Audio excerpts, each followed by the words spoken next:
Are y'all ready to be entertained and to get a dose of some lively 13-year-old who's still in their goofy stage? All right, yes, I'm talking about my daughter Sauda. I'm going to be talking to her in this upcoming episode of Real Reading Talk. She'll be sharing with everybody her book choices and also giving tips to those youngins out there who are trying to get into reading.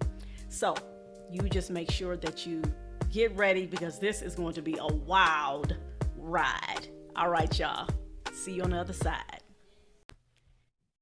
Hello, everyone, and welcome to another episode of Real Reading Talk. I am your most gracious host, Miss Seisha. And with Real Reading Talk, I discuss the real systemic issues that are at the very core, the very foundation, as to why there are low levels of literacy in the Black community and the ways in which we can combat these issues together. I thank you all for joining me, my old heads. I appreciate you so much, your support. Of course, without you and your support, there is no Real Reading Talk.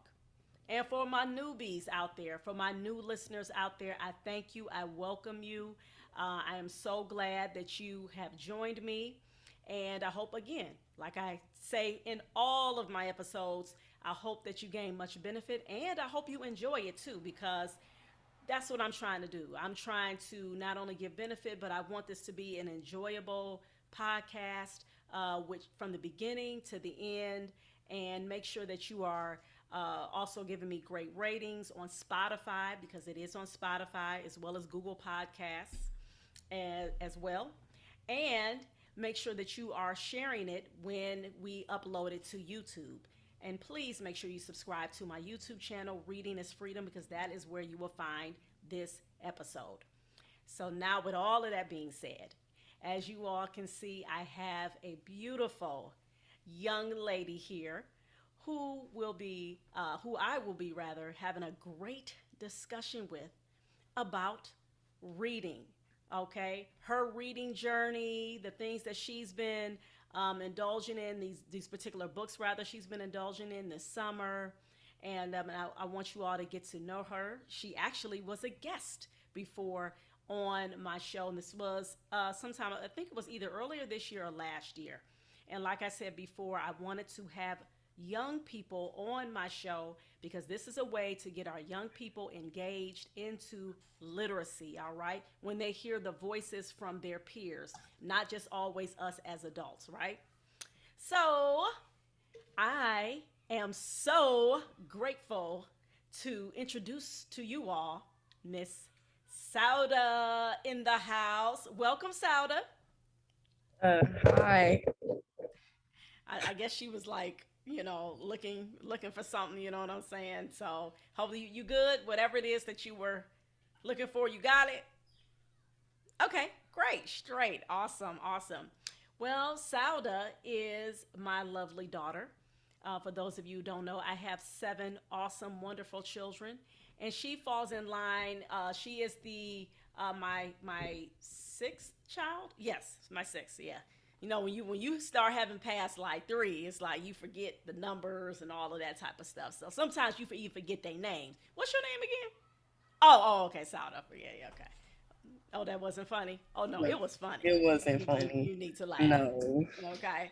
All right, y'all. So I am grateful to, again, like I said, I just said that already, to introduce Sauda. Sauda, tell everybody your name, your age, the grade you're going to, and your school. Hello. Okay, my name is Sauda. I'm 13, going to the eighth grade. And yeah. I'm, I'm homeschooled. Oh, wow. I love how she just said that with such confidence and, just such glee, right? I'm homeschooled. All right. Well, for those of you out there who are parents of homeschoolers, you know how that could be, right? Sometimes you have those kids who are like, oh my gosh, here we go. Why we got to do this homeschool? When am I going to go to a regular school, traditional school? And like I tell my children, the world is a classroom, okay? Don't you ever forget it. All right? The You never world. even told us that. Yes, I did. I just You didn't. Okay. Well, if you haven't heard me say that, I said it right now. Okay, at 4:45 p.m. Eastern Standard Time. Okay, the world is a classroom. All right. So now, Sauda, I want you, Sauda. We want to see your face, not the Sorry. top of your hijab. Thank you. So I would love for you to tell everybody a little bit more about yourself. So, for example, let's start off with what are some of your favorite things you like to do? Um, I like to read. I like to write. I like to roller skate, and uh That's okay. yeah, You don't have to. It don't have to be a big long list. I like that. and I like to bake bread. Yes, yeah, and hey y'all, and she makes some great bread. Okay, all right, and that actually started. She started that whole baking bread journey. When did you start actually getting introduced to the whole baking bread?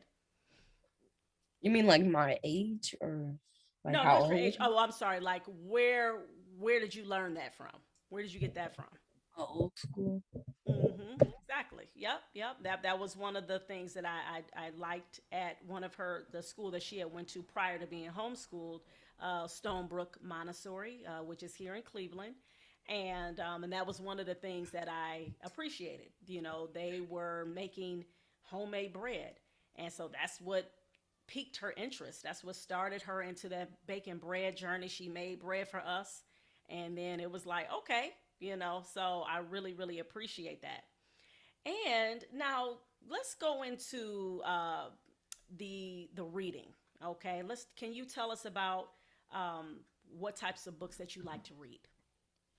I like reading horror. Okay, all right. Now is that your only genre that you like to read? I like reading romance books, of course. No, it's like We'll discuss comic, that like later, y'all. We'll romance, discuss later. romance comics. Hmm. Yeah, mostly horror and like comedy, I guess. You like comedy too? Okay. Yes. All right, yeah. Because as y'all see, my daughter, she's very funny. She's like one of those sly, wisecracking type folks. You know what I mean? Sometimes I have to remind her, like, I'm like, all right, Sauda, remember who you're playing with. And it's like, oh, I forgot. I'm like, yeah, okay. So you said you like reading horror and you like reading comedy and romance. Okay, so I heard that. All right, so what were some of the books that you've been reading over the summer?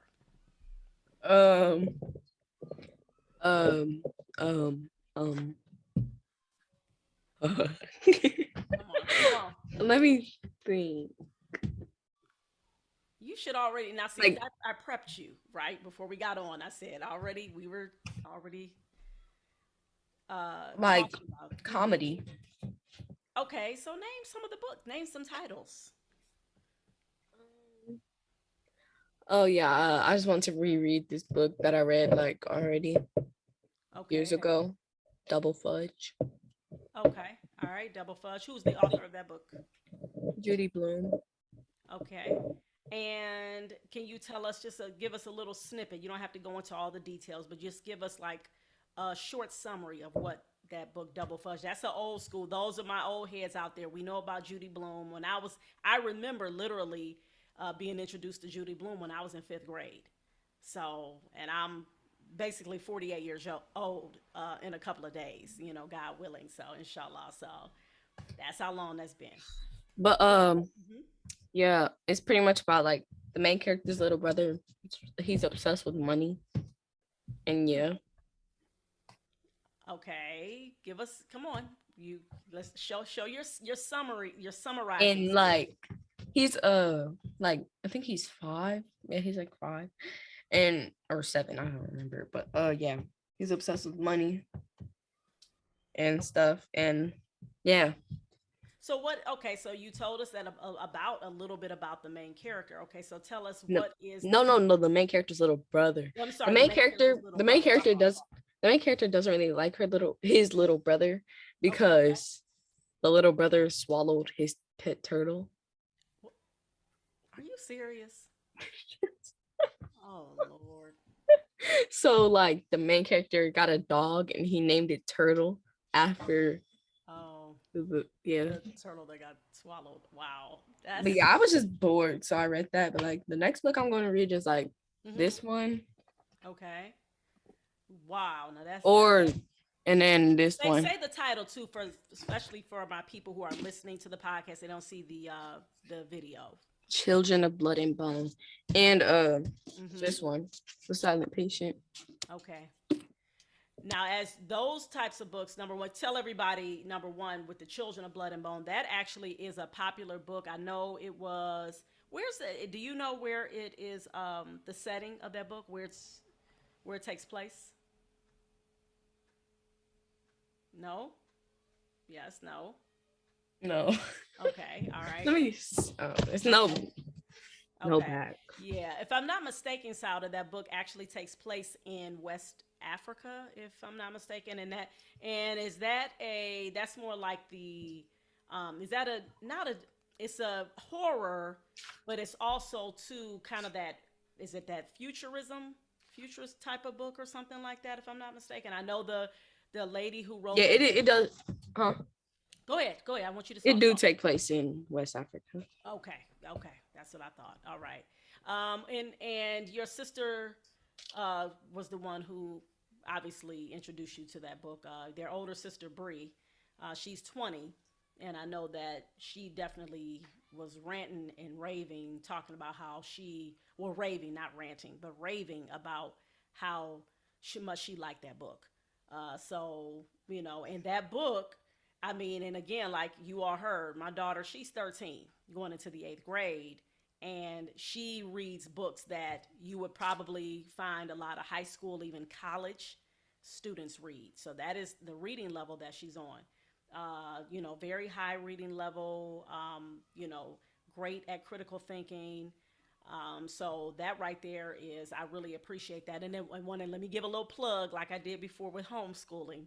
All right. One of the things that I appreciate about homeschooling is that you are allowed, again, to whatever talents that your children have, they're able to shine, they're able to bring out.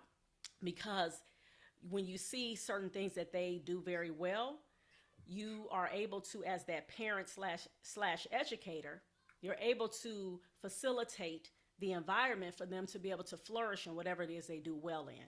And so, and as she's going, and I'm going to have her talk about, just like she said, with reading as well as writing, I want Sauda to talk about some of the things that she has written. So, Sauda, can you please tell everybody about some of your stories that you've written? And this is Oh, great those for our stories young that I people. wrote, that they're trash because like I wrote those like last year. So Well, it's so, but remember now, again, what did I tell you?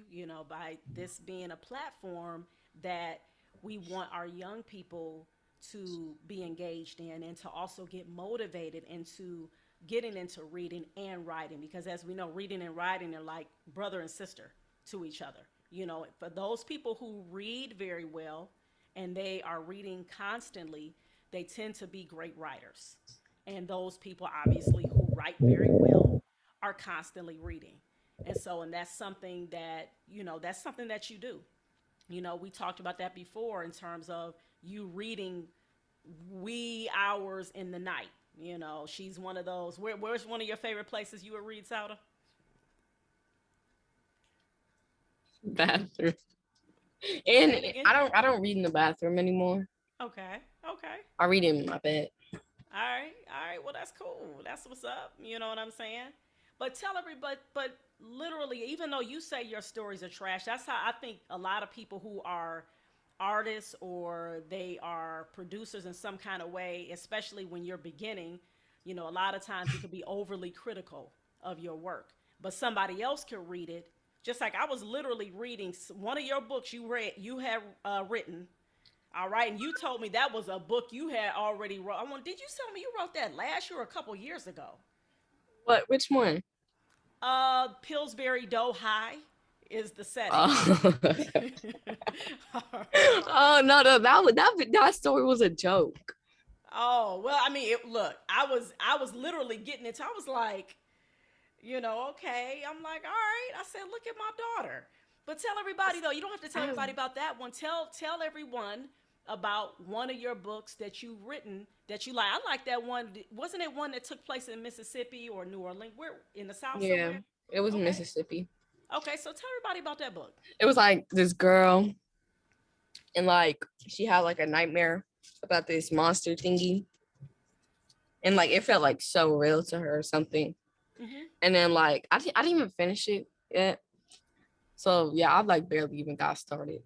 So Okay. yeah, like then yeah, she had that dream, whatever. And then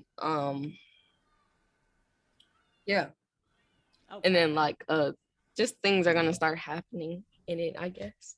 All right, all right. So as we see, you definitely, like you already mentioned, with the types of books you like to read, you like horror. So it makes sense that you want to write something that is horror based, some type of scary. Is there any story that you have already written that you've completed, or at least No. got close to completion? None. Okay, well that's fine. But I'm glad that you at least got started with your book. So hopefully you'll be able to do that. Tell everybody what is it that one of your professions that you want to do anyway. Um uh, I I did say that I wanted to become an author, but like also wanna like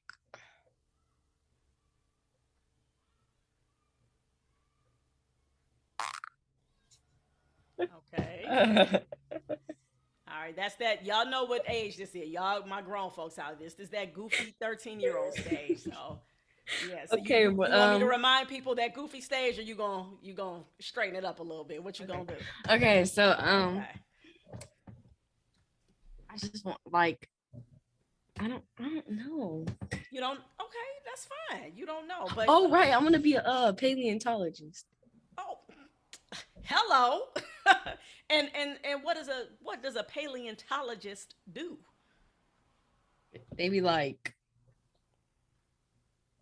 uh like don't they study like Oh wait, hold usually up. No, you didn't start off with. Oh, wait a minute. Don't they? How you gonna say you want to be something, but then you start turn around and ask me? Well, don't they?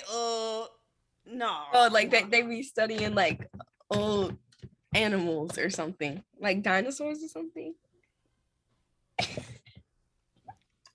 All you have to do is go back to the show. What was that show? Was it Wild? No, not Wild Cracks. No, no. Dinosaur Train.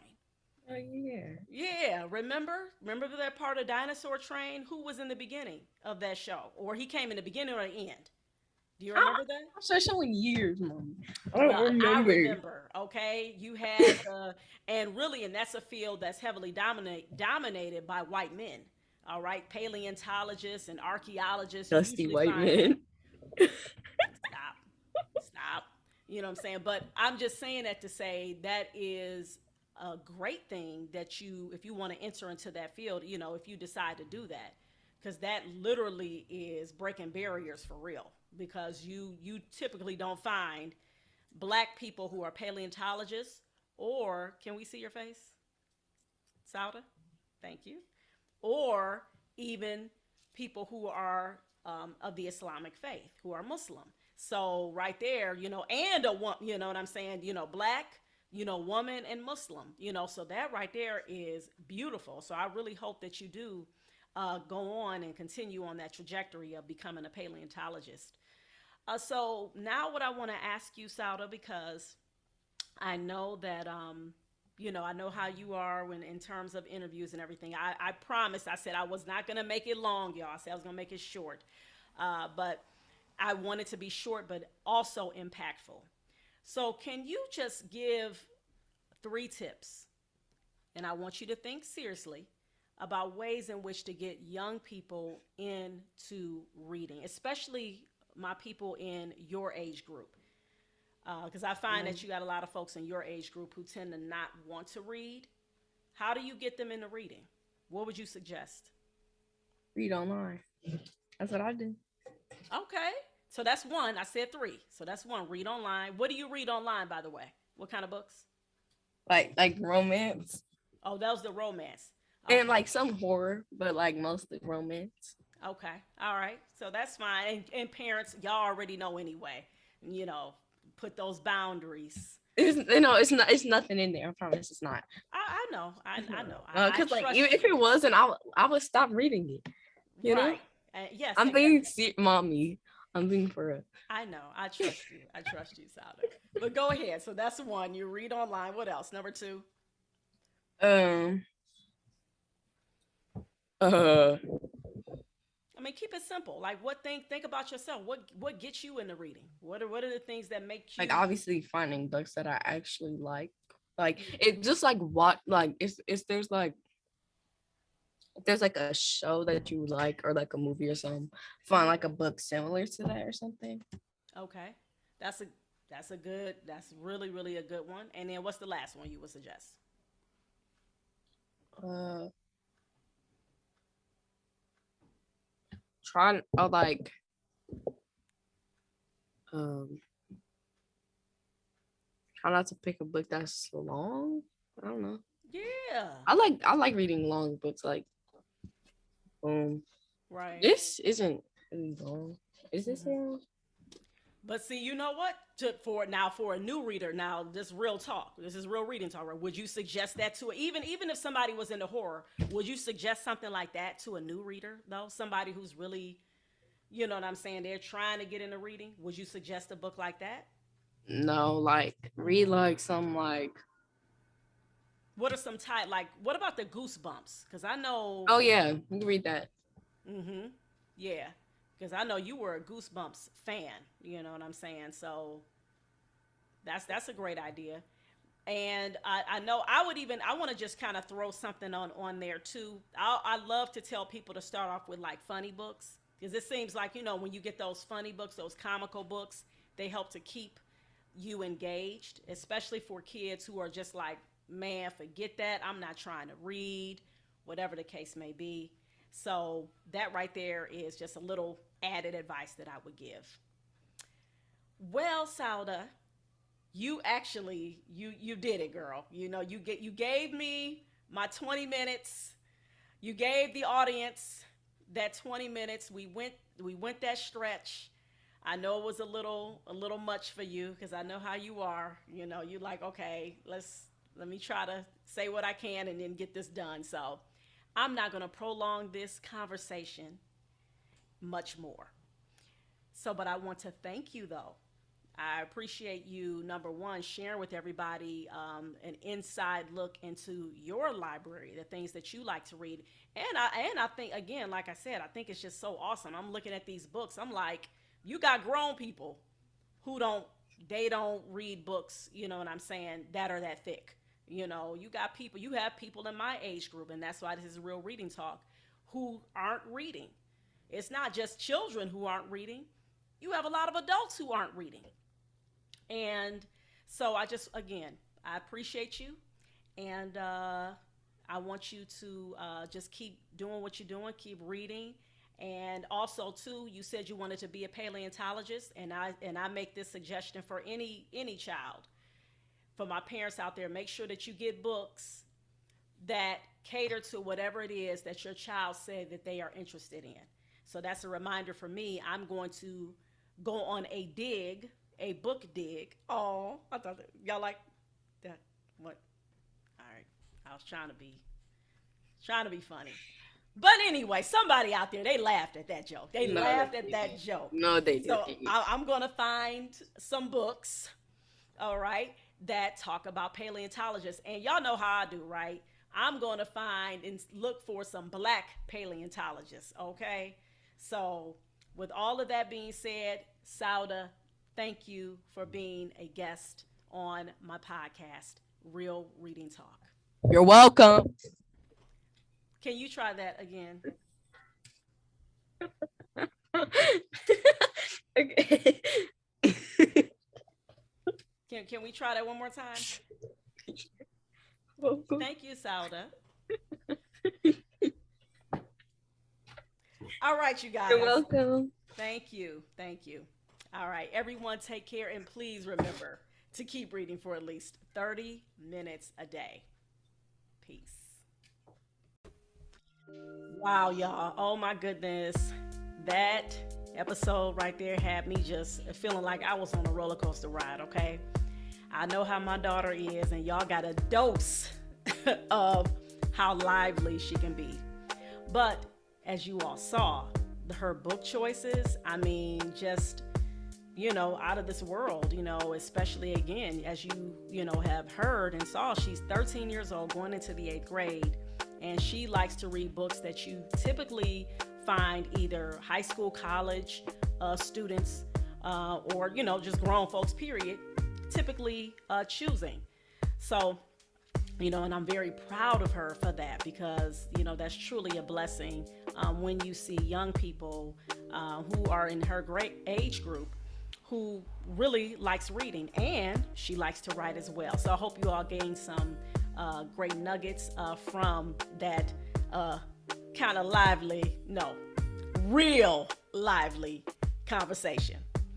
And also, I want to share with you all that I am a pre-K through 4th grade reading tutor. And if you are looking for someone to help get your child reading ready, all right, so you got those rising kindergartners, okay, and you're trying to make sure that they're going to be prepared, especially for that kindergarten readiness test. And also, if your children are struggling with their comprehension, their fluency, please make sure you reach out to me. And I'm also a certified dyslexia tutor. Okay, if you all are familiar with the Orton-Gillingham program, yes, I have my certification in the Orton-Gillingham program, so I can help your child get to where they need to be when it comes to their reading. I'm also the founder and executive director of ABC Read, and ABC Read is a nonprofit 501c3 organization. And our mission is to develop and nurture a culture of literacy in Black and underserved communities. And we do this by giving away books that are new or gently used that represents primarily Black people, culture, and experiences. Also, we give books that represent other ethnicities because unfortunately, these are populations that are underrepresented, all right, when it comes to literature and literacy, especially when our children are in these schools and they are being exposed to books. A lot of times they're not seeing their communities, and in particular Black people and other ethnicities, they're not being represented as they should. So if you would like to support our organization, please go to abcread.org, click on that donate button today. And I forgot to give my website for my reading tutoring business. That website is abclearntutoring.com. Click on that free reading assessment as well. And I wanted to share with you all the books that I've been reading. And the book that I actually have been reading, been gravitating to as of lately, the past few days, is the 5 love languages, all right? So this book is an old book. It was written by, he is a marriage counselor. His name is Gary Chapman. That book is referenced a lot. A lot of people talk about those 5 love languages, and he definitely has hit the mark with that. So I would highly recommend getting that book as well. And I'm going to also leave you all with a quote. And I'm just going to go with the quote that just came off the top of my head right now from Walter Dean Myers, which is, reading is not optional. So we got to make sure we keep that in our minds when we are trying to promote that literacy. Reading is not an option, okay? Period. That is something that we should be doing every single day, whether you are reading some news articles, whether you are reading books, whether you are reading some ebooks online or physical copies. Please make sure you're getting at least 30 minutes of reading a day in. All right, you all. So that's it. All right. And please make sure that you subscribe to my YouTube channel, Reading is Freedom. Make sure you share this podcast. And I want you all to remember to please keep reading for at least 30 minutes a day. My name is Miss Sasha, and this has been episode 32 of Real Reading Talk. Thank you for joining us. Peace.